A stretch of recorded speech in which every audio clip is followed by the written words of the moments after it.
Amis, donc je vous fais une vidéo en complément de deux vidéos que je viens de faire qui sont pas de très bonne qualité pour illustrer comment on fait une séance de TCC, de thérapie cognitivo-comportementale, et notamment la partie restructuration cognitive, c'est-à-dire qu'on va discuter ces pensées automatiques pour arriver à agir sur l'émotion négative. Donc, je voulais vous montrer une analyse fonctionnelle, j'en parle dans la vidéo, Kesako. En voilà une qui est celle du docteur Charlie Kunji et qui est illustrée sous la forme d'un cercle vicieux. C'est-à-dire que ça permet de voir comment le problème se renforce, se maintient et tourne un peu en boucle, voilà, s'auto-renforce. Donc une analyse fonctionnelle, ça permet déjà de mettre les choses dans les bonnes cases.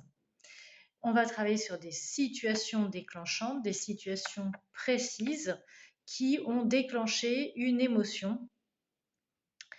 Une émotion négative, puisqu'évidemment, si on a des situations qui nous déclenchent du bonheur, du plaisir, de la joie, eh bien nous, on ne va pas s'en occuper, enfin en psychologie en tout cas, on ne va pas chercher à restructurer.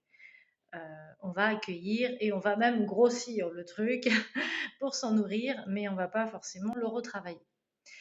Ce qu'on voit en TCC, donc en thérapie cognitivo-comportementale, ce qu'on sait en psychologie, c'est qu'une situation va générer une émotion négative. Donc ici, c'est un peu la boîte noire. C'est-à-dire que d'emblée, je ne sais pas, par exemple, quelqu'un va me dire quelque chose, hop, d'emblée, je vais être vexée ou je vais être en colère, par exemple. C'est-à-dire que mon cerveau, mon ordinateur de bord, va interpréter cette situation sous un certain angle. Il va se dire quelque chose. Il va avoir des pensées. Là, on parle de cognition, mais les cognitions, c'est le même mot que les pensées. Et nous, on parle de pensées automatiques puisque elles vont venir automatiquement. On ne va pas être dans le tiens, qu'est-ce que je dois penser de quelqu'un qui me dit ça. En fait, direct, la personne me dit quelque chose, je vais sentir il va se passer quelque chose dans mon ressenti, dans mon corps, dans mon émotion. C'est-à-dire que je sais que si je ressens quelque chose, c'est